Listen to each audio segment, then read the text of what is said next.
لیکن یہ کہ امام مہدی کی حکومت قائم کرنے کے لیے کون لوگ آئیں گے؟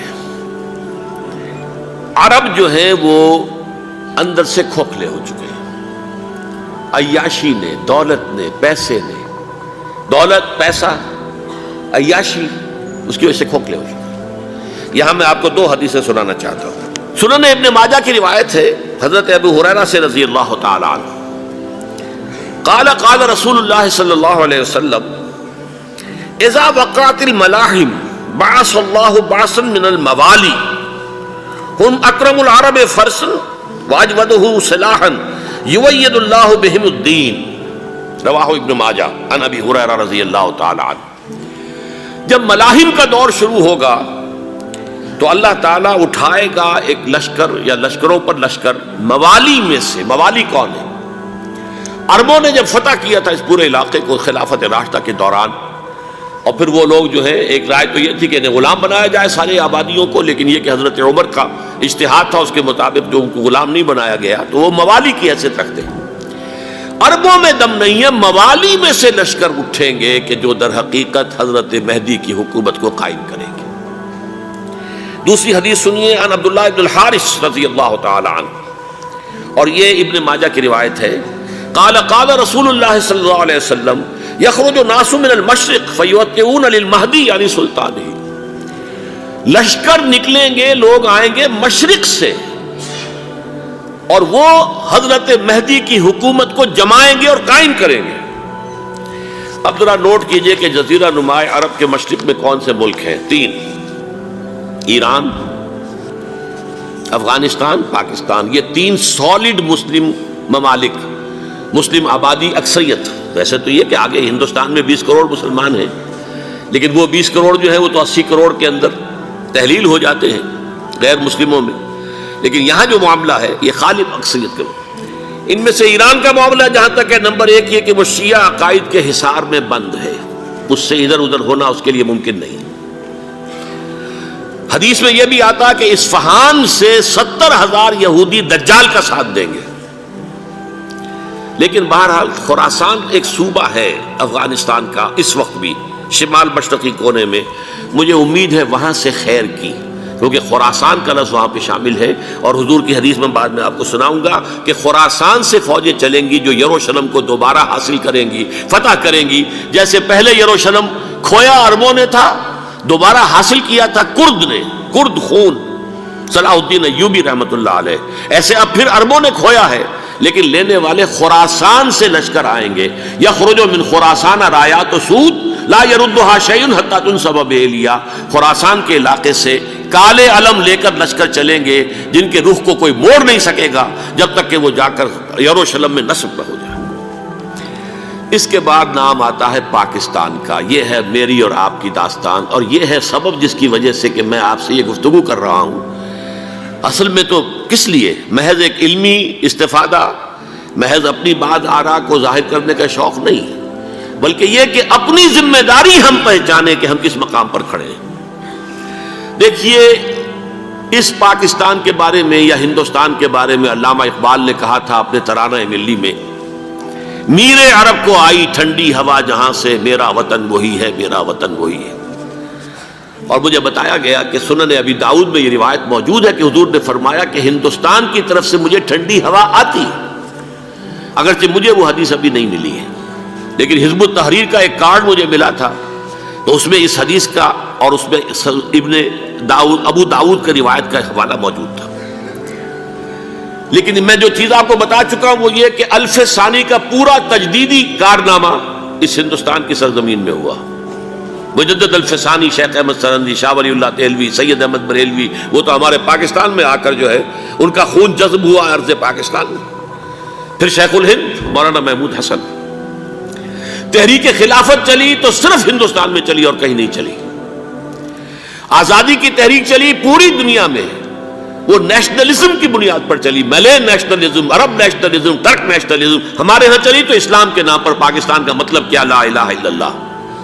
پھر پاکستان قائم ہوا معجزے کے طور پر، بلکہ نازل ہوا ہے لیلۃ القدر میں، انا انزلناہ فی لیلۃ القدر، جیسے قرآن نازل ہوا لیلۃ القدر میں، یہ پاکستان بھی نازل ہوا لیلۃ القدر میں۔ اس کا برقرار رہنا ابھی تک معجزہ ہے۔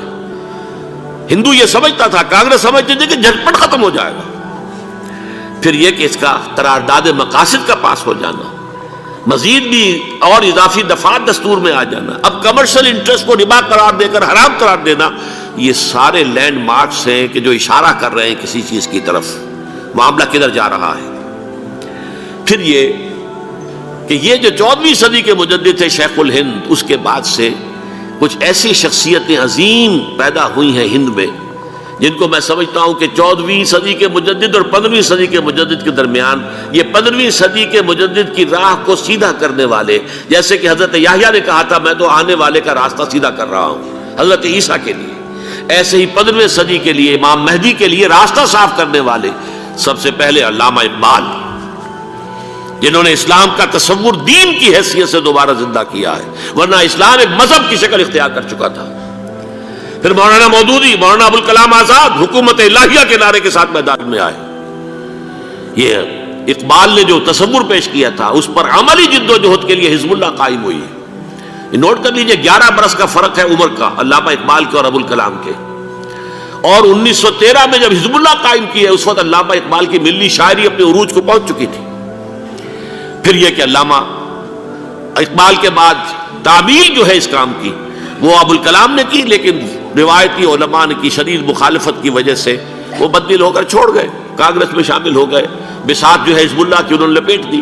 پھر مولانا مودودی آئے، انہوں نے وہ ڈور جو ہے اس کا سرا تھاما، جماعت اسلامی قائم کی حکومت الہیہ ہی کے قیام کے لیے، اگرچہ میرے نزدیک یہ کہ وہ انتخابی اور ایک قومی سیاست کی ایک جماعت بن کر پاکستان میں جو ہے دلدل میں پھنس گئی ہے۔ اب ہم اس کی کوشش کر رہے ہیں، تنظیم اسلامی اور یہ تحریک خلافت جس کے تحت یہ جلسہ ہو رہا ہے، یہ ساری چیزیں وہ ہیں کہ آپ کو سوائے پاکستان کے اور کہیں نہیں ملیں گی پوری دنیا میں۔ معلوم ہوتا ہے کہ پاکستان کو بہت بڑا رول پلے کرنا ہے اس میں، اور اس کے ساتھ اب جمع کر لیجئے افغانستان کی عمارت افغانستان، اسلامی عمارت افغانستان قائم ہو چکی ہے۔ یہ پچھلے 20 سالوں میں جو کچھ وہاں ہوتا رہا ہے اس سے پہلے تصور نہیں ہو سکتا تھا۔ علامہ اقبال کے فرزند بھی دیکھ کر آئے ہیں، تو اگرچہ وہ خود میں سمجھتا ہوں کہ خاصے انہیں آپ لبرل کہیں، آزاد خیال کہیں، لیکن اس درجے متاثر ہو کر آئے تھے کہ انہوں نے یہ کہا افغانستان میں جو میں نے حالات دیکھے ہیں کہ اگر 2-4 اور مسلمان ملکوں کے اندر یہ نظام قائم ہو جائے تو پوری دنیا مسلمان ہو جائے گی۔ یہ سب کچھ کیسے ہو رہا ہے؟ یہ آنے والے دور کی جھلکیاں ہیں۔ Coming events are casting their shadows before. یہ سب بتا رہے ہیں کہ پاکستان افغانستان کو مل کر اس میں کوئی عظیم رول پلے کرنا ہے، اور اس کے ضمن میں اب میں علامہ اقبال کے بارے میں آخری بات کہہ رہا ہوں۔ علامہ اقبال کے بارے میں عام یہ خیال ہے، انہوں نے اپنے خطبات میں مہدی کا اور نزول مسیح کا، حالانکہ میں کل پڑھ رہا تھا مولانا سید احمد اکبر آبادی رحمۃ اللہ علیہ کا ایک مقالہ ان کا کہ علامہ اقبال نے ابن خلدون کے بارے میں یہ کہا ہے کہ مہدی کا اور نزول عیسیٰ کا دونوں کا انہوں نے انکار کیا ہے، حالانکہ ابن خلدون نے نزول عیسیٰ کا انکار نہیں کیا، صرف مہدی کا انکار کیا ہے۔ بہرحال علامہ اقبال نے خطبات میں انکار کیا ہے، لیکن یہ کہ اپنی شاعری کے اندر میں چیلنج کرتا ہوں کسی بڑے سے بڑے اقبال شناس کو، ان کا یہ شعر ذرا سنیے: خضر وقت از خلوت دشت حجاز آید بروں، کارواں زی وادی دور و دراز آید بروں۔ خضر وقت، امام وقت، رہنمائے وقت، قائد وقت، خلوت دشت حجاز، حجاز کی صحرا کی کسی خلوت گزینی سے نکل کر باہر آئیں گے۔ میں حیران ہوتا ہوں علامہ کے اس فکر پر اور اس مصرے پر۔ یہاں انہوں نے شیعہ اور سنی دونوں کے کانسیپٹ جمع کر دیے۔ شیعہ کا کانسیپٹ یہی چھپے ہوئے کسی غار میں وہاں سے برآمد ہوں گے، اور ہمارا کانسیپٹ میں ام سلمہ رضی اللہ تعالیٰ عنہ کی حدیث سنا چکا، چھپے ہوئے ہوں گے وہ وہاں پر، مدینے سے نکل کر آ کر مکے میں چھپ جائیں گے۔ اس خانہ جنگی کی حالت میں لوگ ان کی طرف دیکھ رہے ہوں گے، سوچتے ہوں گے انہیں میدان میں آنا چاہیے، کوئی پارٹ پلے کرنا چاہیے، امت کی رہنمائی کرنی چاہیے، لیکن وہ چھپیں گے، وہ کارے ہوں گے، وہ اس ذمہ داری کو قبول نہیں کرنا چاہیں گے، جا کے چھپ جائیں گے مکے میں، وہاں سے مکے والے انہیں نکالیں گے، اور وہ کارے ہوں گے، انہیں بالکل یہ پسند نہیں ہوگا کہ یہ ذمہ داری اٹھائیں۔ تو خضر وقت از خلوت دشت حجاز آیت بروں، کارواں زی وادی دور و دراز آیت بروں۔ کارواں جو چلے گا ان کی مدد کے لیے اس وادی دور و دراز، اس عظیم وادی دور و دراز، یہ وادی سندھ ہے۔ وادی سندھ جو ہے ہم سمجھتے ہیں کہ صرف یہ پاکستان اور پنجاب جو ہے یہ اس میں شامل ہے، سندھ اور پنجاب نہیں، افغانستان کا پورا مشرقی علاقہ اس میں شامل ہے۔ جیسے دریائے جہلم سندھ میں جا رہا ہے، جیسے دریائے گلگت سندھ میں آ کر ملتا ہے، جیسے دریائے چناب اور راوی اور جہلم اور یہ سب جا رہے ہیں اور آ رہے ہیں، اسی طرح دریائے کابل کہاں سے آ رہا ہے، دریائے گومل کہاں سے آ رہا ہے، ٹوچی کہاں سے آ رہا ہے، یہ سارا جو ہے ڈرین جو ہو رہا ہے ایسٹرن جو ہے پارٹ آف افغانستان، یہ سب وادی ہے۔ اس وادی کے یہ دو حصے ہیں، ایک حصہ جو ہے یہ ادھر پاکستان میں ہے اور اسی وادی کا دوسرا حصہ جو ہے وہ افغانستان میں ہے۔ کارواں زی وادی دور و دراز آیت برو، کارواں چلے گا یہاں سے، یخرج ناس من المشرق یؤتون للمہدی یعنی سلطان ہی، مشرق سے فوجیں چلیں گی کہ جو مہدی کی حکومت قائم کریں گی، اور یخرج من خراسان رایات و سود، اور خراسان سے سیاہ پرچم چلیں گے کہ جن کا رخ کوئی موڑ نہیں سکے گا، حتیٰ تنصب بیلیا، یہاں تک کہ وہ جا کر یروشلم کے اندر نصب ہو جائیں گے۔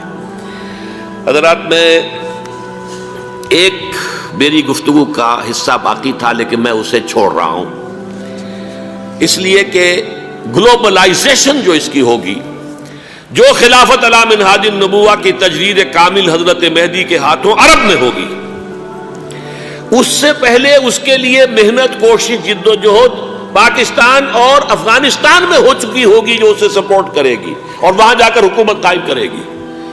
اس کے بعد گلوبلائزیشن کا جو مرحلہ اس کا ہے وہ حضرت مہدی کے ہاتھوں نہیں ہے، وہ حضرت عیسیٰ ابن مریم ان کے نزول کے بعد ہے، جن کے نزول کے بعد دجال کا خاتمہ ہوگا اور یہودیوں کا استحصال ہوگا۔ مسلمانوں پر بھی بڑی تکالیف عربوں پر آئیں گی، شدائد آئیں گے، لیکن یہ وہ میں حصہ ملتوی رکھتا ہوں کسی دوسری محفل اور کسی دوسری مجلس اور نشست پر۔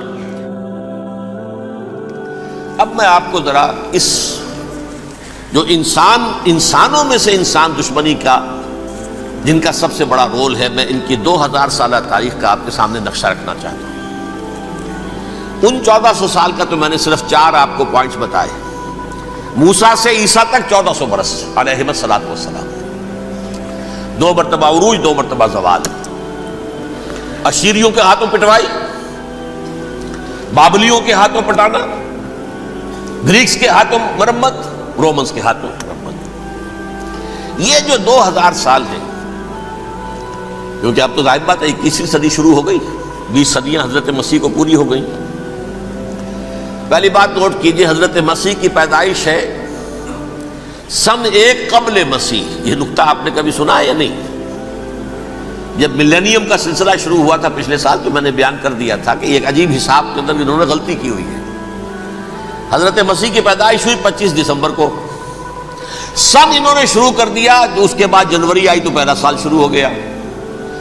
اگر جنوری سے پہلا سال شروع ہوا تو یہ 6 دن جو ہے تو اس کے پچھلے سال میں تھے، لہذا کہا جائے گا کہ Jesus Christ was born 1 year before Christ BC۔ تو 1 قبل مسیح میں حضرت مسیح کی پیدائش ہوئی۔ یہ آخری اسرائیلی نبی اور رسول۔ یہودی علماء کی مخالفت، دشمنی، سولی پر چڑھوا دینا میں بیان کر چکا ہوں۔ سن 33 عیسوی میں جبکہ حضرت مسیح کی عمر 33 برس تھی، اللہ تعالیٰ نے انہیں زندہ آسمان پر اٹھا لیا، لیکن یہودیوں نے اپنے خیال کے مطابق انہیں سولی پر چڑھوا دیا، ان کی موت واقع ہو گئی۔ اگرچہ اس کے بعد یہ اختلاف ہے ان میں، یہودی کہتے ہیں وہ سولی پر چڑھ گیا، ختم ہوا، مر گیا، عیسائی کہتے ہیں نہیں، انتقال ہوا ہے مسیح کا صلیب پر، لیکن پھر وہ دوبارہ زندہ ہو گئے ہیں۔ ان کی لاش ایک غار میں رکھ دی گئی تھی، وہاں ریزریکشن ہو گیا، ان کا باعث بعد الموت وہی ہو گیا، اور پھر انہیں اللہ نے زندہ آسمان پر اٹھا لیا۔ تو ہمارے اور عیسائیوں کے درمیان نوٹ کر لیجئے، یہ چیز مشترک ہے کہ حضرت مسیح آسمان پر زندہ اٹھائے گئے۔ فرق کیا ہے؟ وہ سمجھتے ہیں کہ سولی دیے گئے، سولی پر مرے، پھر زندہ ہوئے، پھر گئے۔ ہم سمجھتے ہیں کہ نہیں، وما صلبوہ وما قتلوہ، انہوں نے نہ صلیب دے سکے انہیں اور نہ انہیں قتل کر سکے۔ بل رفع اللہ الیہ، اللہ نے اٹھا لیا۔ پھر ہمارا اور یہ اس کا عیسائیوں کا ایک اور اتفاق ہے، سیکنڈ کمنگ آف جیسس، حضرت مسیح دوبارہ آئیں گے، یہ عیسائیوں کا بھی عقیدہ ہے اور ہمارا بھی۔ بہرحال تو جیسا کہ میں نے عرض کیا کہ اس وقت یہ عذاب استیصال، عذاب اکبر کے مستحق ہو چکے تھے، لیکن اللہ نے ان کی مدت دراز کی ہے، لیکن ان پر دنیاوی عذاب کا ایک کوڑا جو ہے اللہ تعالیٰ کی طرف سے اسی وقت برسا۔ دنیاوی عذاب دنیا میں رہتے ہوئے ختم نہیں کیا گیا۔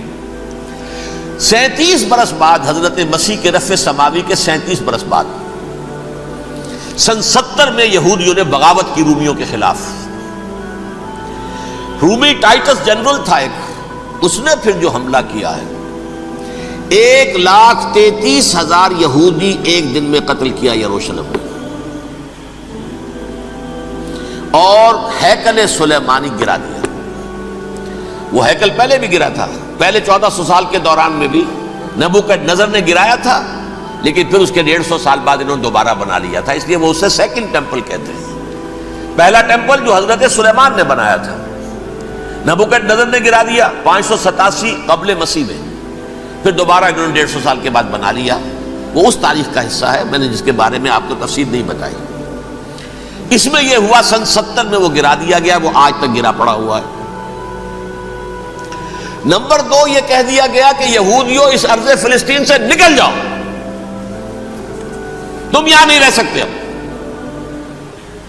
لہذا جس کا جہاں سینگ سمایا چلا گیا، یورپ میں چلے گئے، ایشیا میں آ گئے، عرب میں آ گئے، یہ 3 قبیلے جو رات بھی میں نے عرض کیا تھا، بنو قینقاع، بنو نذیر اور بنو قریظہ، یہ وہاں سے آ کے مدینے میں آباد ہو گئے، جس کا جہاں سینگ سمایا، افریقہ میں، ہندوستان میں، جہاں چلے گئے۔ ڈایاسپورا اسے کہتے ہیں، وہ آپ نوٹ کر لیجیے اس لفظ کو، ڈایاسپورا، ہمارا دور انتشار، جبکہ ہمیں ہماری اصل سرزمین تو فلسطین ہے، حضرت ابراہیم کا مسکن، حضرت اسحاق، حضرت یعقوب کا مسکن فلسطین، یہ ہے ہماری اصل جاگیر، یہ تو ہماری جدی پشتی جاگیر ہے، لیکن یہاں سے نکال دیے گئے سن 70 عیسوی میں، اور وہاں سے لے کے 1917 تک ان کا ڈایاسپورا جاری رہا۔ یہ دور انتشار ہے۔ اس دور انتشار کے اب چند حصے ہیں جس کو میں چاہتا ہوں کہ آپ علیحدہ علیحدہ سمجھ لیں۔ دور انتشار کا جو پہلا جو ہے تقریباً 300 برس رومی حکمران تھے، وہ یہودیوں کے بھی دشمن تھے اور عیسائیوں کے بھی دشمن تھے، عیسائی اور یہودی ایک دوسرے کے بھی دشمن تھے، لیکن رومی سمجھتے تھے کہ یہ ایک ہی تھیلی کے چٹے بٹے ہیں۔ رومیوں کے نزدیک عیسائی بھی یہودیوں ہی کا ایک فرقہ تھے، کوئی علیحدہ مذہب تو تھا ہی نہیں۔ لہذا رومی جو ہیں رومنز، وہ ان دونوں کو ستاتے تھے، مارتے تھے، اور یہ آپس میں لڑتے تھے، یہودی عیسائیوں کو مارتے تھے، عیسائی یہودیوں کو مارتے تھے۔ یہ ہے 300 برس تک کی تاریخ۔ سن 300 عیسوی میں کیا ہوا؟ ایک معجزہ ہو گیا۔ بہت عظیم ایمپرر کانسٹینٹائن، قسطنطین اعظم، رومن ایمپررز میں سے بہت بڑا ایمپرر، وہ عیسائی ہو گئے۔ اب تو معاملہ بالکل تلپٹ ہو گیا، پوری سلطنت عیسائی ہو گئی۔ اب عیسائیوں کے عیش ہو گئے اور یہودیوں پہ مار پڑنی شروع ہوئی۔ اب عیسائیوں کا آپ خود سوچئے کہ جنہیں وہ خدا بنا بیٹھے ہیں، خدا کا بیٹا قرار دے رہے ہیں، ان کے قاتل کون؟ یہودی، بدماش۔ لہذا ان کی وہ پٹائی شروع ہوئی ہے یورپ میں، پوری رومن امپائر میں، انہیں ذلیل کیا گیا، شہروں میں آمد بند، علیحدہ رہو، گھیٹوز کے اندر رہو۔ یہودی کا نام جو ہے وہ گالی بن گیا، جیسے آج بھی یہودی گالی کہتے ہیں، جیسے خنزیر کا لفظ، وہ بھی اللہ کی مخلوق ہے، لیکن آپ کو معلوم ہے کوئی شخص زبان پہ نام نہیں لانا چاہتا خنزیر کا، سور کا، ہے تو مخلوق وہ بھی ایک حیوان ہے۔ ایسے ہی یہ ہے یہودی گالی، جیوٹ گالی۔ لہذا ایک طرف تو ان دونوں کے درمیان دشمنی، جس کو قرآن کہتا ہے وَأَغْرَيْنَا بَيْنَهُمُ الْعَدَاوَةَ وَالْبَغْضَاءَ، ہم نے ان کے مابین دشمنی جو ہے پیدا کر دی ہے۔ اور جب یہ پوری سلطنت عیسائی ہو گئی تو قافیہ تنگ ہو گیا یہودیوں کا، اب آئیے 571 عیسوی، یعنی جبکہ ڈائسپورا کو کتنا عرصہ ہو چکا تھا؟ 500 برس۔ سن 70 سے شروع ہوا نا ڈائسپورا، جب ٹائٹس نے گرایا ہے ہیکل کو اور نکال باہر کیا انہیں فلسطین سے، بھاگ جاؤ یہاں ایک یہودی بھی نہیں رہے گا، فلسطین سے نکال دیے گا۔ اس کے پورے 500 برس بعد سن 571 عیسوی میں حضور کی پیدائش ہوئی، ولادت باسعادت محمد رسول اللہ صلی اللہ علیہ وسلم۔ 610 میں آپ پر وحی کا آغاز ہوا، لیکن حضور کے ساتھ ان کا معاملہ کیا رہا؟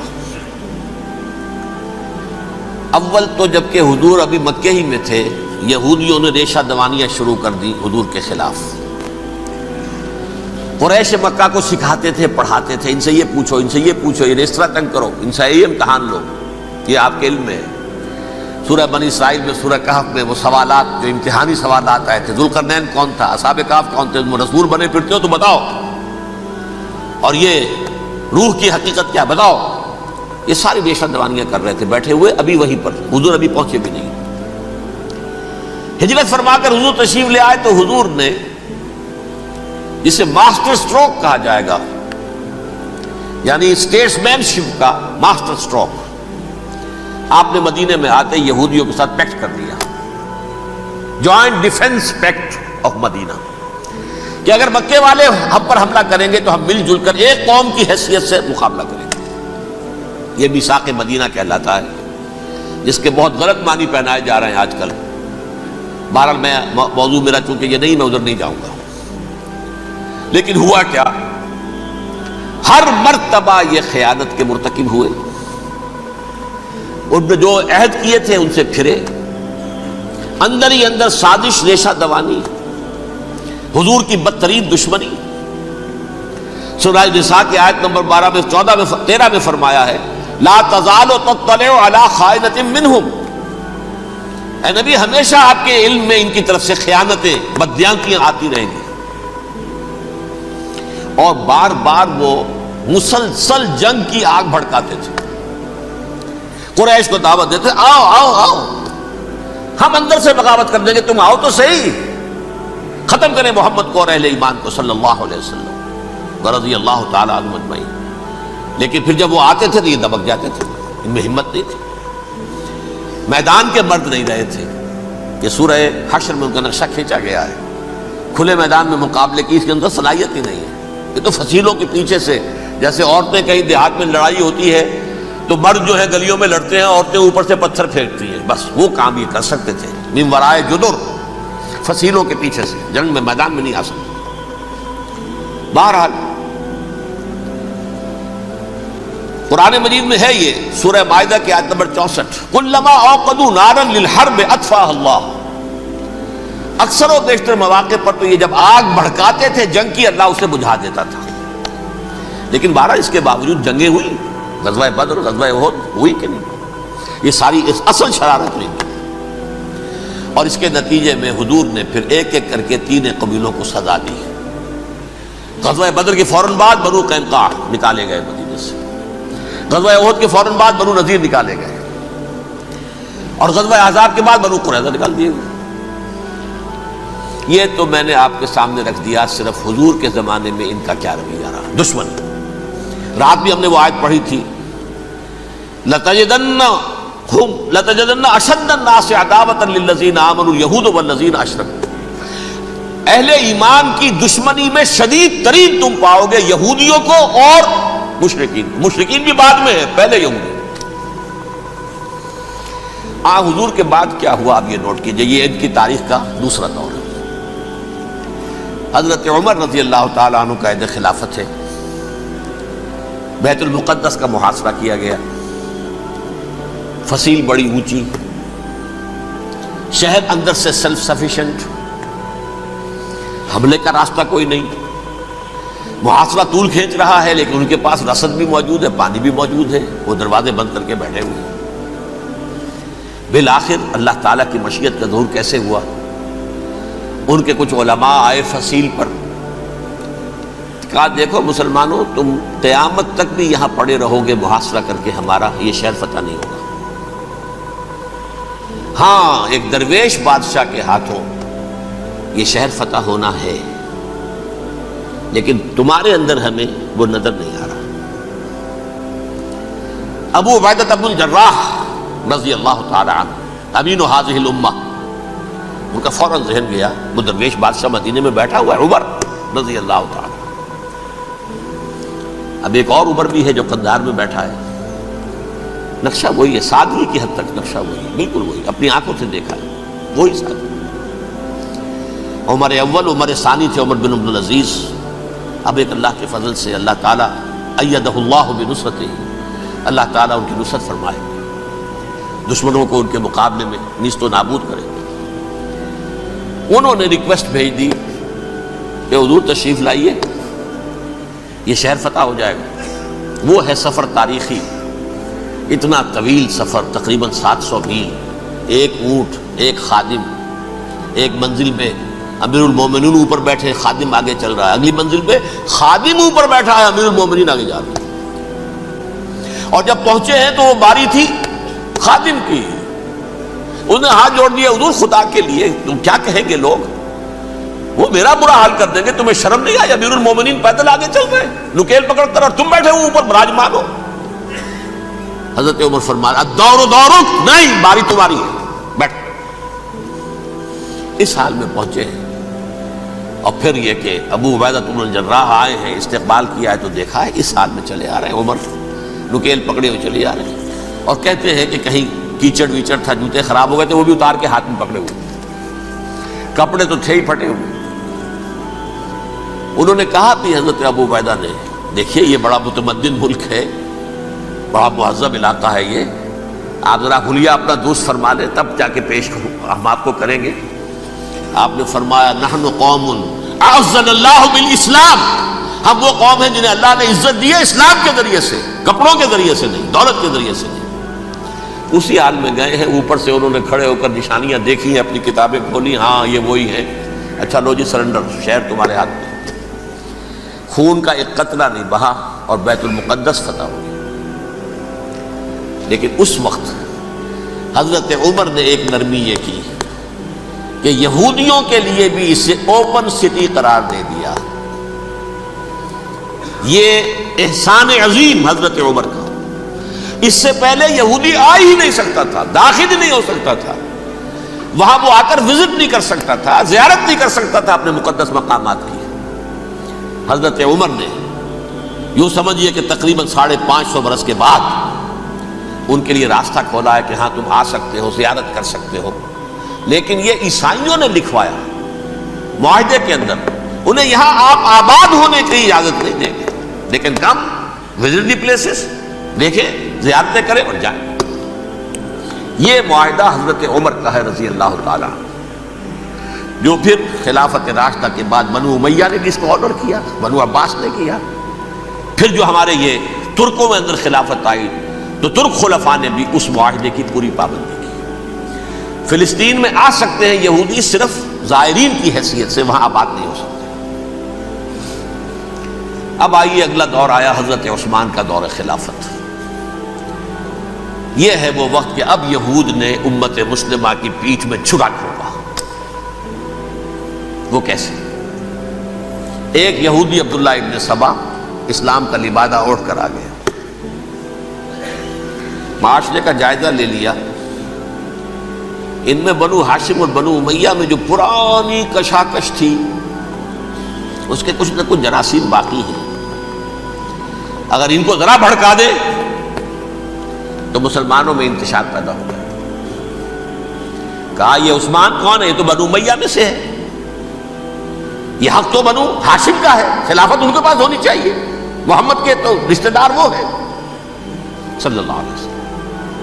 عوام الناس کے اندر بات پھیلنی شروع ہوئی، پھر ایک بڑی سازش کے انداز میں حضرت عثمان کے خلاف پروپیگنڈا، حضرت عثمان کے جو عاملین تھے، گورنر تھے، ان کے خلاف پروپیگنڈا، اور ایسی ہوشیاری کرتے تھے کہ کوفے میں کوفے کے حاکم کے خلاف کچھ نہیں کہنا، اجی مصر میں یہ ہو رہا ہے، اجی شام میں یہ ہو رہا ہے، اجی یہ جو عثمان ہے وہ یہ کر رہا ہے، یہ ظلم ہو رہا ہے، یہ لوٹ مار ہو رہی ہے، یہ خیانتیں ہو رہی ہیں۔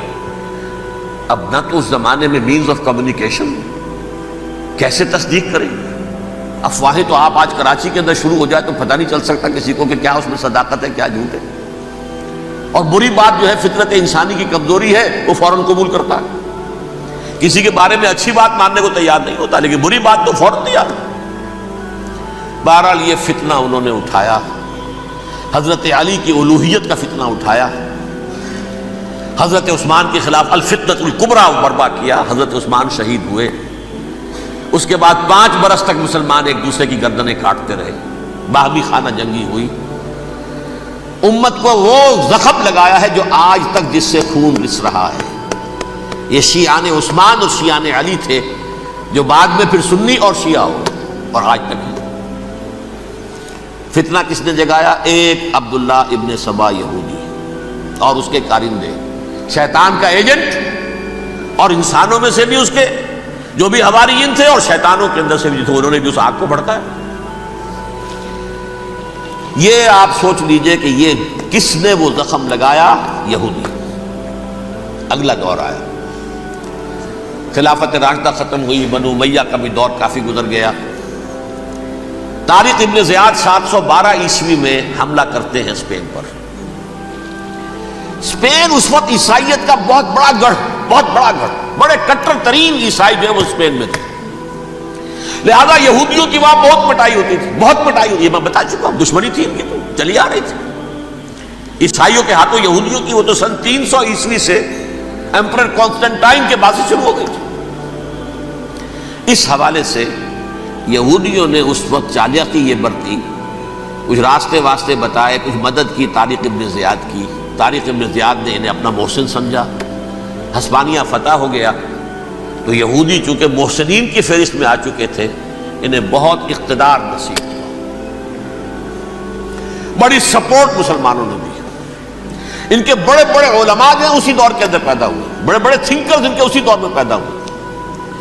بن گوریون جو کہ ایک وزیر اعظم تھا اسرائیل کا، اس نے یہ لکھا ہے اپنی کتاب میں، Muslim Spain was the golden era of our diaspora, وہ ڈائسپورا جو 70 عیسوی سے شروع ہوا تھا اور 1917 عیسوی تک جاری رہا ہے، اس میں سے گولڈن ایرا ہمارا جو تھا وہ مسلم اسپین تھا، ہسپانیہ میں بیٹھ کر ہم نے عیش کیے۔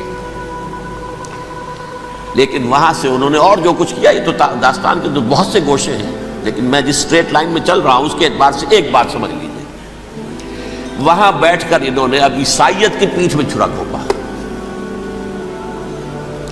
پروٹیسٹنٹ مذہب پیدا کیا، تقسیم کر دیا، جیسے شیعہ سنی کی تقسیم، عبداللہ ابن سبا، رومن کیتھولک اور پروٹیسٹنٹ کی تقسیم، یہودی علماء۔ ہوتا کیا تھا، ہسپانیہ کی یونیورسٹیاں ہیں، کارڈووا میں ہے، ٹولیڈو میں ہے، گریناڈا میں ہے، غرناطہ، قرطبہ، تولیتلا، اور وہاں آتے تھے لوگ، فرانس سے چلے آ رہے ہیں نوجوان پڑھنے کے لیے، جرمنی سے چلے آ رہے ہیں، اٹلی سے چلے آ رہے ہیں، 3 ہی ملک قریب ترین پڑھتے ہیں سینٹرل جو یورپ کے ہیں۔ یہاں پر جو ہے وہ اسلام جو نور پھیلا رہا تھا اس سے بھی مستفیض ہوئے، جہالت کے جو ہے پردے ان کے وہ چھٹے، اس کے ساتھ ہی وہ یہودی وہاں ان کے اندر جو جراثیم داخل کر رہے تھے وہ اس عیسائیت کے خلاف بغاوت تھی، جو اس وقت دنیا میں عیسائیت اس وقت تھی، پوپ کا راج تھا دنیا میں اس وقت، یورپ میں جو عیسائیت تھی اس میں ایک طرف بادشاہ تھے، لیکن بادشاہوں کی حیثیت وہاں پر یوں سمجھ لیجئے کٹ پتلیوں کی تھی، اصل قوت پوپ کے ہاتھ میں تھی۔ اور پوپ کو انہوں نے جیسے قرآن نے کہا اتخذوا احبارهم ورهبانهم اربابا من دون اللہ، چونکہ سینٹ پال نے شریعت موسوی ساقط کر دی تھی تو اب شریعت تھی ہی نہیں، پوپ کو اختیار تھا جس چیز کو چاہے حلال قرار دے دے، جس چیز کو چاہے حرام قرار دے دے۔ اتخذوا احبارهم ورهبانهم اربابا من دون اللہ۔ انہوں نے کہا صاحب یہ پوپ کس بلا کا نام ہے، یہ بھی انسان ہے، بات تو ٹھیک تھی نا، اصل حیثیت تو کتاب کی ہونی چاہیے نا، ڈیوائن بک، دی ریویلڈ اسکرپچر، لہذا اور یہ کتاب ہر شخص پڑھ سکتا ہے، کوئی پوپ کے باپ کو جو ہے کوئی اس کے لیے پروپرائٹری رائٹس تو نہیں ہے کہ صرف پوپ پڑھ سکتا ہے یا پادری پڑھ سکتے ہیں، ہم بھی پڑھ سکتے ہیں، ہم بھی سمجھ سکتے ہیں۔ یہ باتیں تھی کہ جن کو بڑھا چڑھا کر بیان کر کے اور پوپ کا اقتدار ختم کرا دیا اور توجہ مرکوز کر دی بائبل کی طرف. اب بائبل میں بڑا حصہ تو اولڈ ٹیسٹامنٹ کا ہے. نتیجہ کیا ہوا؟ یہود کی عظمت پروٹیسٹنٹس کے نزدیک مسلم ہو گئی. اصل قوم تو یہ ہے. وہ دشمنی بدلی کہ نہیں بدلی؟ موسیٰ کے امتی یہ ہے، تورات موسیٰ کو دی گئی، ابراہیم کی نسل یہ ہے. لہذا وہ جو دشمنی تھی، جو عداوت تھی کہ ہمارے خدا کو سوری چڑھانے والے ہیں یہ بدماش، اس کا ازالہ ہوا.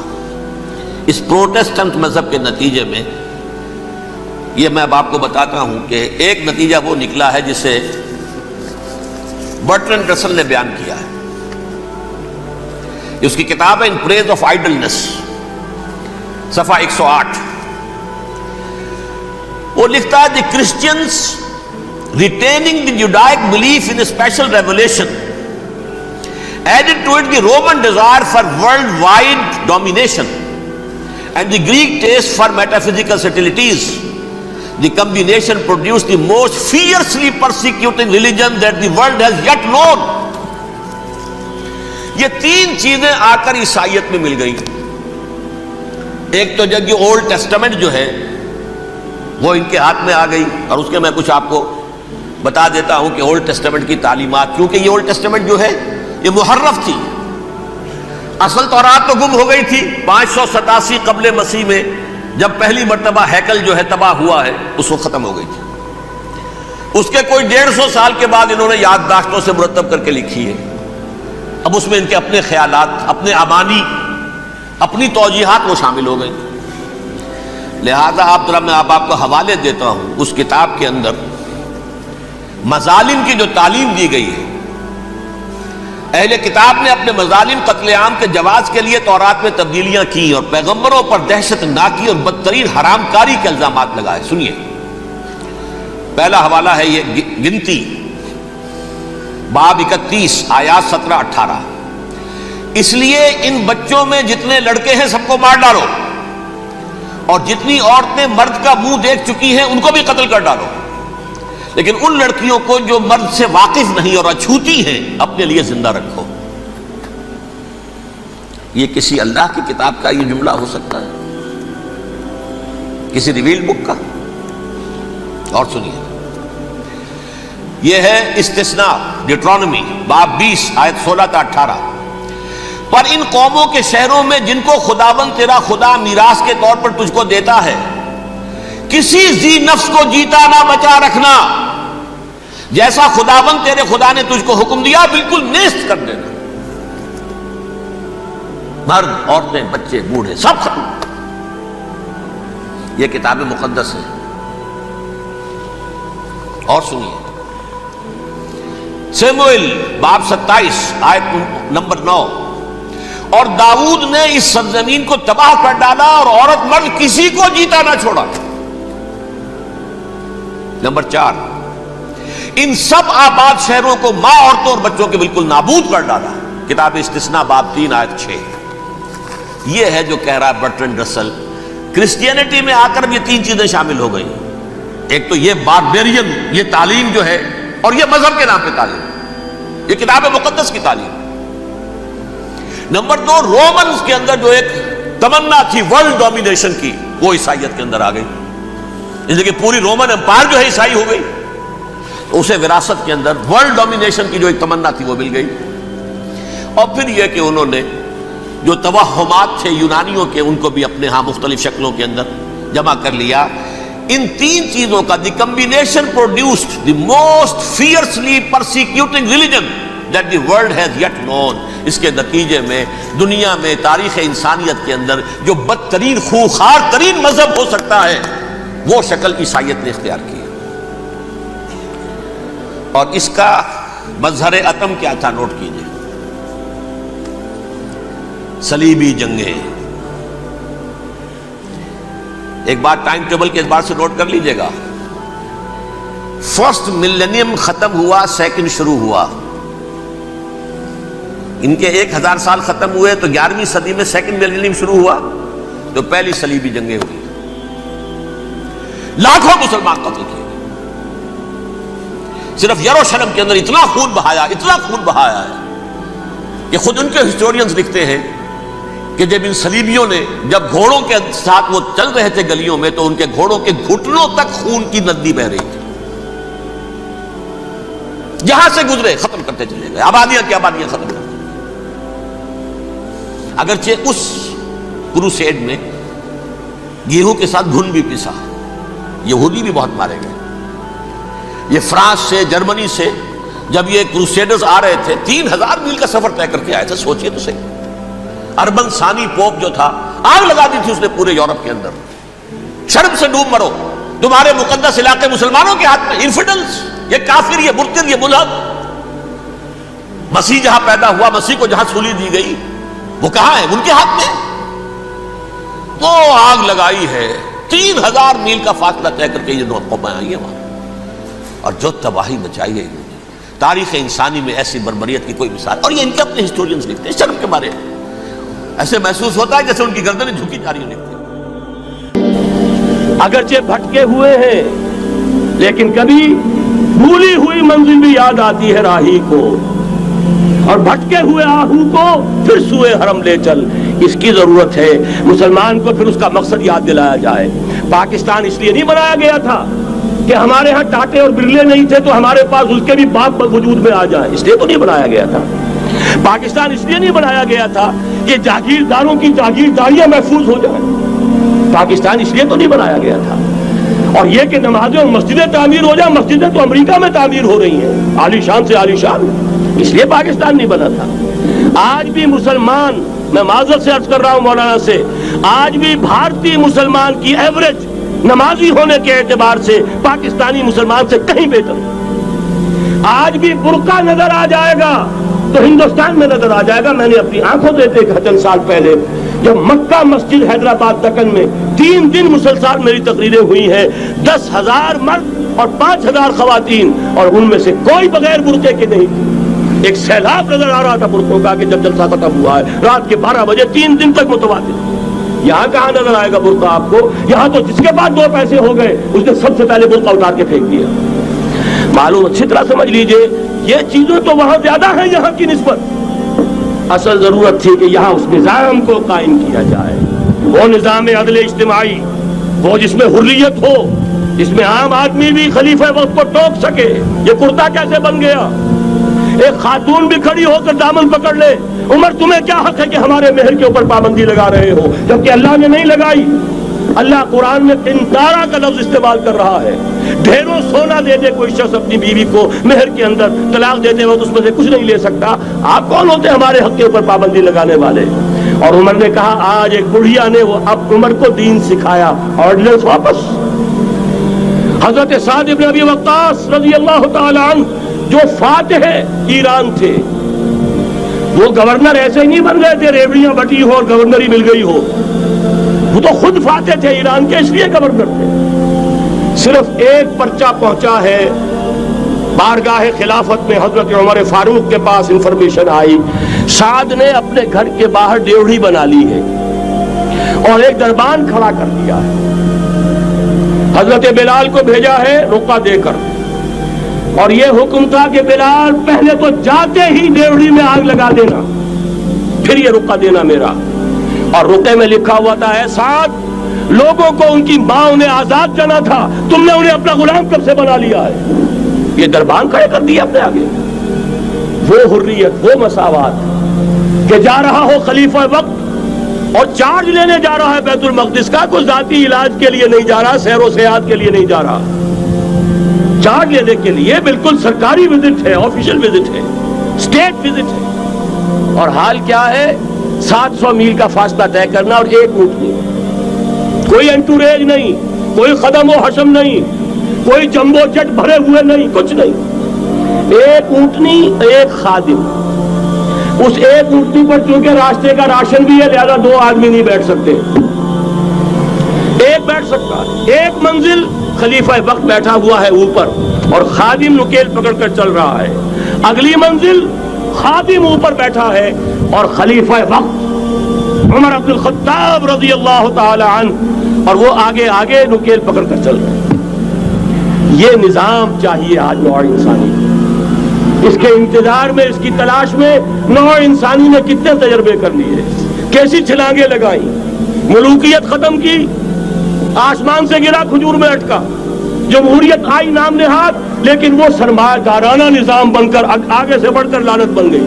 پہلے جاگیردار مسلط تھا، اب سرمایہ دار اور کارخانے دار مسلط ہو گیا۔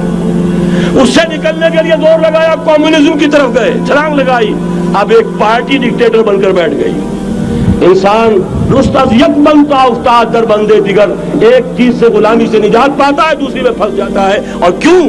کہ وہ نظام عدل اجتماعی جو محمد عربی کو دے کر بھیجا گیا تھا، اس کے کسٹوڈین سوئے ہوئے، اس کے کسٹوڈینز کو اندازہ ہی نہیں۔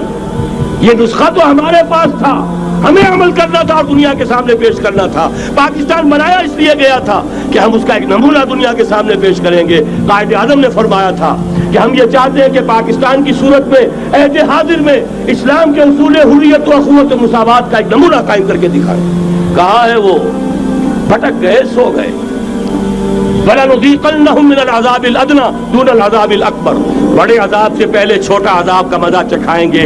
لَعَلَّهُمْ يَرْجِعُونَ، شاید کہ لوٹ آئیں۔ کوئی عجب نہیں اس عذاب الادنیٰ سے بعد ہم جاگے نہیں، ہوش میں نہیں آئے، کوئی عجب نہیں کہ بڑے عذاب کا کوڑا ہماری پیٹھوں پر برس جائے۔ لیکن مجھے یہ یقین ہے، نوٹ کر لیجئے، اگر یہ دوسرا امکان ہو گیا، خدا نہ خواستہ اللہ کے عذاب کا کوڑا ہماری پیٹھ پر برسا، مجھے یقین ہے اللہ ہندوؤں کو مسلمان بننے کی توفیق دے گا، لیکن اسلام کا بول بالا اسی خطے سے ہو۔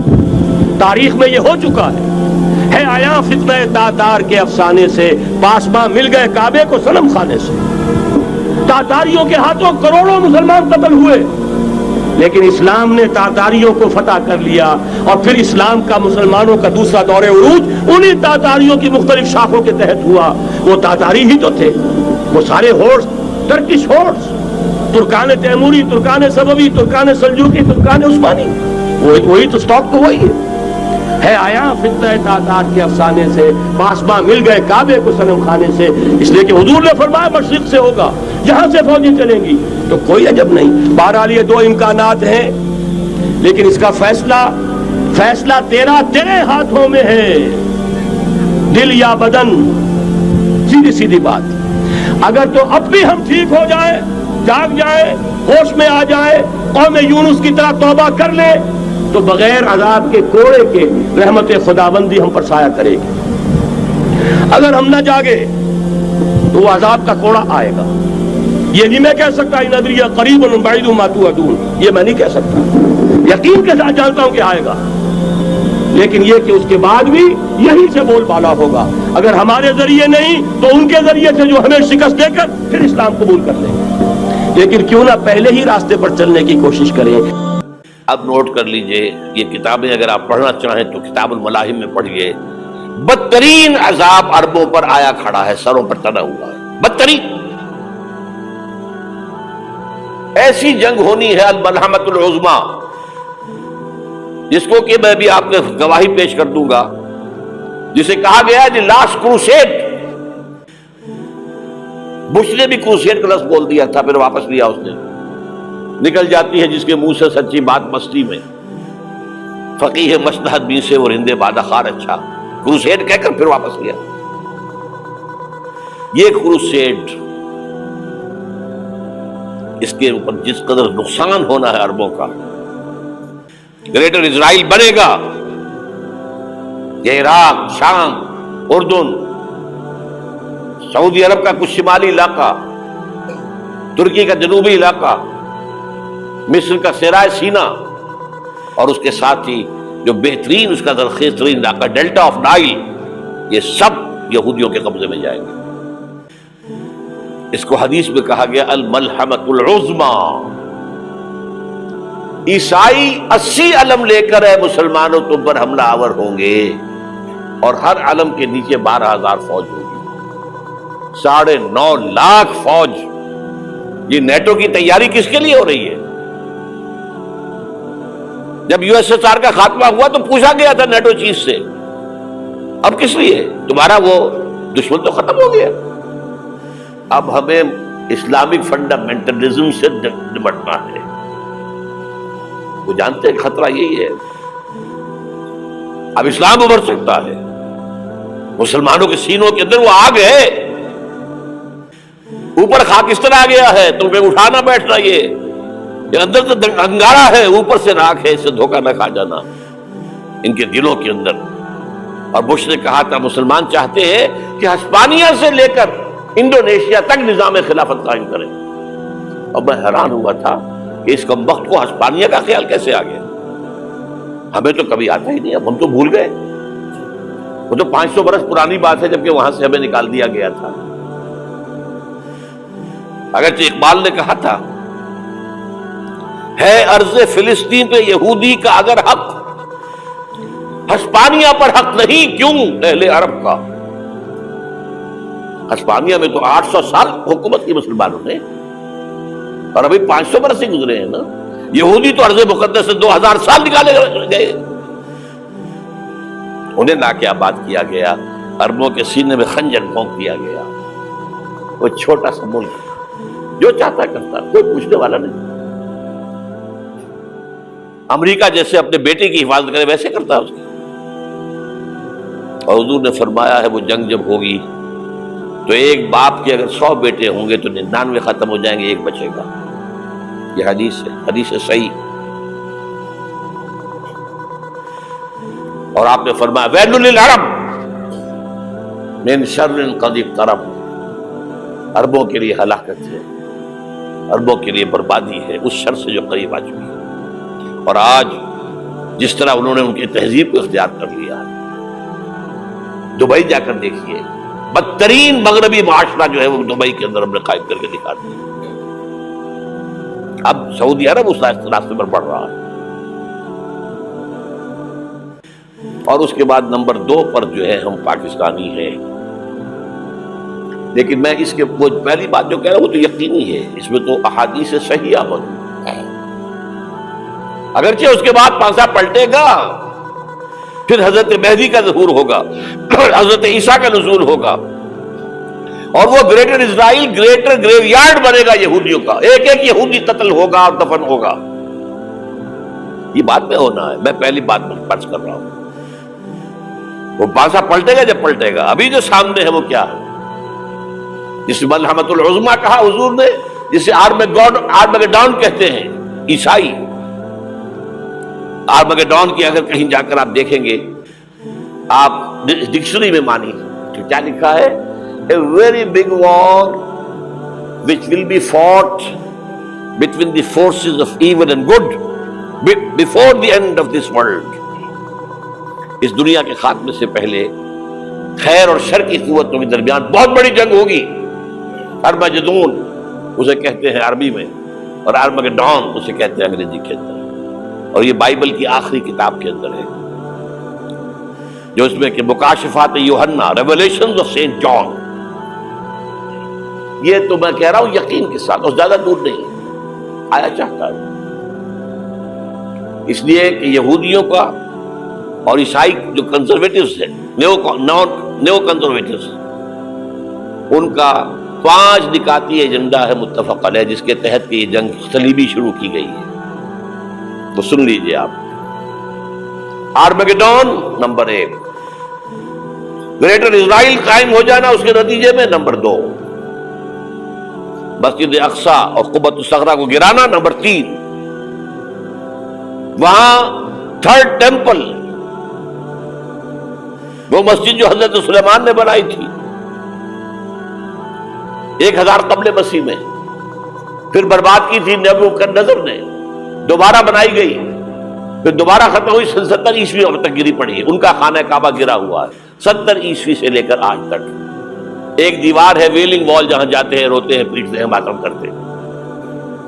وہاں وہ بنے گا 3rd ٹیمپل. اور نمبر 4، اس میں لا کر رکھا جائے گا تخت حضرت داؤد کا. یہ تخت کہاں ہے اس وقت؟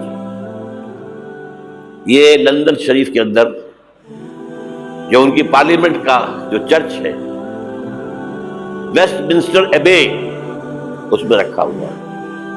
ایک پتھر تھا جس پر بٹھا کر حضرت داؤد کی تاج پوشی ہوئی، پھر حضرت سلیمان کی ہوئی، پھر وہ پتھر رکھ دیا گیا، جب حضرت سلیمان نے بنایا ہیکل مسجد اقصی، وہاں رہا وہ، ہر بادشاہ جو تھا یہودی اسی کے اوپر بٹھا کر اس کی تاجپوشی ہوتی تھی۔ سن 70 میں ٹائٹس نے گرایا اسے ہیکل کو، وہ پتھر لے گیا، وہاں سے روم گیا، روم سے آئرلینڈ گیا، آئرلینڈ سے اسکاٹ لینڈ آیا، اسکاٹ لینڈ سے انگلینڈ آیا، اور اب وہ رکھا ہوا ہے 14ویں صدی عیسوی سے آج تک وہ ویسٹ منسٹر ایبے میں رکھا ہوا، ایک کرسی کی سیٹ میں اسے بنا دیا گیا ہے تخت کی شکل میں۔ اب انگریزوں میں کوئی ملکہ ہو، کوئی بادشاہ ہو جس کی بھی تاج پوشی ہونی ہے، اس میں ہو، یہ لا کر رکھا جائے گا تھرڈ ٹیمپل میں، اور اس پر یہودیوں کے خیال کے مطابق ان کا مسیحا آئے گا جو مسیح دجال ہوگا، عیسائیوں کے خیال کے مطابق حضرت عیسیٰ آئیں گے، وہ ہمارا بھی خیال ہے حضرت عیسیٰ آئیں گے علیہ السلام۔ بہرحال یہ تو بعد کی باتیں ہیں نا، اس وقت جو میں عرض کر رہا ہوں عربوں پر بہت بڑا عذاب، اور پاکستان کا معاملہ البتہ یہ ہے، میں یقین سے نہیں کہہ سکتا، ہینگنگ ان دی بیلنس، ہو سکتا ہے اللہ تعالیٰ ہم پر رحم فرما لے، ہو سکتا ہے، اگرچہ اس کی کوئی شرائط ہوگی۔ چمن کے مالک اگر بنا لیں موافق اپنا شعار، اب بھی چمن میں آ سکتی ہے پلٹ کر چمن سے روٹھی بہار، اب بھی ہو سکتا ہے۔ اور یہ بھی ہو سکتا ہے کہ اللہ تعالیٰ نے معجزانہ طور پر ہمیں ملک دیا، ہم نے اللہ سے بدعہدی کی، وعدہ خلافی کی، غداری کی، لہذا سزا دی جائے اور ہم سے یہ ملک چھین لیا جائے۔ اٹس جسٹ پاسبل، دور نہ سمجھے، اس انہونی بات نہ سمجھے۔ جو گھیراؤ ہو رہا ہے آپ کے مغرب میں نیٹو فورسز اور مشرق میں بھارتی فورسز گدھوں کی طرح بیٹھے ہوئے انتظار کر رہے ہیں پاکستان اور ڈسٹیبلائز ہو جائے، یہاں اور بدامنی ہو جائے۔ اب لاہور میں پھر آج دھماکے ہو گئے ہیں، 2 دن پہلے کا دھماکہ میں سہ کے آیا ہوا ہوں، آپ کے سامنے بیٹھا ہوں، وہ جانیں بچی ہیں، جو ہماری اکیڈمی کا حشر ہوا وہ میں آپ کو نہیں بتا سکتا۔ یہ سارا کیوں ہو رہا ہے؟ تاکہ یہاں بدامنی ہو جائے اور ہمیں جواز مل جائے، مغرب سے نیٹو فورسز داخل ہو جائیں، مشرق سے بھارتی فورسز آ جائیں اور ہمارے ایٹمی دانت توڑ کر اور پھر ہمیں بھارت کے سامنے ڈال دیا جائے۔ نو ڈو ایز یو لائک، یہ ان کا نقشہ ہے۔ ہوگا کیا وہ اللہ جانتا ہے، ہوگا وہ جو اللہ چاہے، لیکن اللہ کا چاہنا جو ہے وہ کس پر منحصر ہے؟ یہاں انقلاب برپا کرو، یہاں اسلام لاؤ، اگر دھندوں میں لگے رہو گے تو وہ خود بخود نہیں آ جائے گا انقلاب۔ صحابہ نے جانیں دی تھی، کتنی تکلیفیں اٹھائی تھی، 12 برس تک مکی دور کے اندر با نشہ درویشی در ساز و دمادم زن، جو پختہ شبی خدرہ بر سلطنت جم سن۔ یوم طائف یاد ہے جو حضرت عائشہ فرماتی ہے کہ میں نے پوچھا تھا حضور سے کہ یوم احد سے زیادہ سختی بھی آپ پر کبھی آئی؟ یوم احد پر کیا ہوا تھا؟ تلوار کا وار پڑا تھا آپ کے چہرہ مبارک، یہ جو رخسار کی ہڈی ہے اس کے اندر وار گیا ہے، اوپر خود کی 2 کڑیاں تھیں وہ اس میں گھس گئیں، 2 دندان مبارک شہید ہوئے۔ وہ خود کی کڑیاں ایک صحابی نے اپنے دانتوں سے پکڑ کر کھینچنے کی کوشش کی، دانت نکل گئے، وہ نہیں نکلی، کیا جتن کر کے نکالی گئی ہوگی تو خون کا فوارہ آیا، اتنا خون گیا ہے کہ آپ بے ہوش ہو گئے، گر گئے، اور مشہور یہ ہو گیا کہ آپ کا انتقال ہو گیا، شہادت ہو گئی۔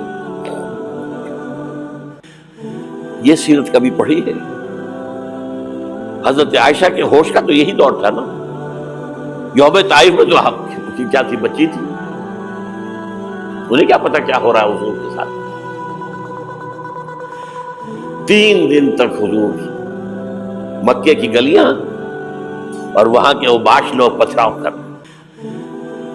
گئے تھے اس امید میں کہ شاید وہاں کا کوئی سردار ایمان لے آئے، تو یہاں تو ابو طالب بھی فوت ہو گئے، یہی دنیاوی سہارا تھا، خاندانی سہارا تھا ابو طالب کے ذریعے، اور گھر میں ایک دلجوئی کرنے والی رفیقہ حیات تھی، وہ بھی، ان کا بھی انتقال ہو گیا۔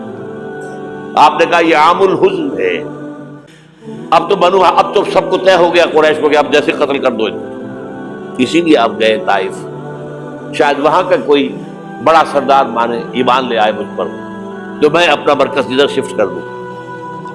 تینوں سے ملے ہیں، تینوں نے وہ جواب دیے، نکل جاؤ یہاں سے، میں تمہارے ساتھ بات بھی کرنے کو تیار نہیں. اچھا تمہارے سوا کوئی نہیں ملا تھا اللہ کو نبی بنا کر بھیجنے کے لیے؟ دیکھو جاؤ، میں بات نہیں کرنا چاہتا، ہو سکتا ہے میں بے عزتی کر بیٹھوں، واقعی تم اللہ کے نبی ہو تو میں مارا جاؤں گا، جاؤ جاؤ جاؤ. یہ سلوک محبت کے ساتھ ملا. اور پھر چھوکروں کو، اسٹریٹ ارچنز جنہیں آپ کہتے ہیں، اشارہ کیا تھا خبر لو ان کی، پتھراؤ ہو رہا ہے. ساتھ کوئی ہے ہی نہیں، ایک آدمی صرف، زید ابن حارثہ. اب سامنے سے پتھر آ رہے ہیں تو حضرت زید آگے آ جاتے ہیں، ڈھال بنتے ہیں. مجھے لگے پتھر وضو کر رہے، آپ پیچھے سے آ رہے ہیں. چاروں طرف سے تو ڈھال نہیں بن سکتا جسم لہو لہا، خون جا کر جوتیوں میں جم گیا ہے، جوتی اتر نہیں دی. پھر وہاں سے واپسی پہلے دعا مانگی ہے، اللہم الیک اشکو ضعف قوتی وقلت حیلتی وہوانی علی الناس. اے اللہ تیری جناب میں فریاد لے کر آیا ہوں اپنے قوت کی کمی کا، اپنے وسائل کی کمی کا، اور جو ذلت و خواری ہو رہی ہے لوگوں کے سامنے. الا ملتقننی، مجھے کس کے حوالے کر دیا؟ الا بعیدی یتجہمنی، یہ میرے اوپر ہجوم کر کے آ جائے، حملہ کرے. اور عدو من لگتا امرے، یہ دشمن کے حوالے میرا معاملہ کیا، جو چاہے کر دے وہ. لیکن پھر عبدیت غالب آتی ہے. ان لم یکن علی غضبک فلا ابالی. اللہ اگر تو ناراض نہیں ہے تو مجھے کوئی پرواہ نہیں. سر تقدیم خم ہے جو مزاج یار میں آ. مجھے اندیشہ یہ ہے کہ تو ناراض تو نہیں ہو گیا. یہ تکلیفیں جھیلنی ہے. سینکڑوں صحابہ نے جانوں کا نذرانہ پیش کیا ہے. احزاب کی جنگ میں فاقوں پر فاقے ہو رہے تھے، اور ان فاقوں کی حالت میں خندق کھودنے کا حکم ملا ہے. لوگوں کی کمریں دوہری ہو رہی ہیں، پتھر باندھے ہیں اپنے پیٹوں سے، اپنے چادروں کے ساتھ کس کر کمر دوہری نہ ہو جائے. اور جب صحابہ کدالیں چلا رہے ہیں تو کیا کہہ رہے ہیں؟ نحن الذین بایعوا محمدا علی الجہاد ما بقینا ابدا اللہم لا عیش الا عیش الاخرہ. صحابہ کہتے تھے ہم وہ لوگ ہیں جنہوں نے محمد سے بیعت کی ہے کہ جہاد کرتے رہیں گے جب تک جان میں جان نکل جائے تو بات اور. جان ہے، چاہے ابھی بھوک سے کمر دوڑی ہوئی جا رہی، جان تو ہے. اور ایک دفعہ کہتے تھے اللہم لا عیش الا عیش الاخرہ، اللہ عیش زندگی تو آخرت کی زندگی ہے. اور حضور فرماتے تھے، حضور کے بیٹھے ہوئے نہیں تھے گاؤں تکیہ لگا کر، پتھر اٹھا اٹھا کر خندق میں سے لے جا کر باہر پھینک رہے تھے. جب صحابہ کہتے ہیں اللہم لا عیش الا عیش الاخرہ، حضور فرما رہے ہیں فاغفر الانصار والمہاجرہ، اے اللہ ان انصار اور مہاجرین کی مغفرت فرما دے. پھر حضور کی خدمت میں کچھ لوگ آئے، حضور اب یہ فاقہ ناقابل برداشت ہو گیا، دیکھیے ہم نے یہ پتھر باندھے ہوئے اپنے پیٹ کے ساتھ. حضور نے کرتا اٹھا کر دکھایا، وہاں 2 پتھر باندھے ہوئے. یہ ہے سیرت النبی. آپ کس چیز کو سیرت النبی سمجھتے ہیں؟ بہرحال اس موضوع پر میری ایک کتاب ہے منہج انقلاب نبوی، کہ انقلاب کیسے آیا تھا. اگر دل میں ذرا بھی آرزو پیدا ہو گئی ہو کہ اللہ قبول کر لے مجھے قبول کر لے اس کام کے لیے، تو وہ کتاب آپ کے لیے مسٹ ہے، اس کا پڑھنا.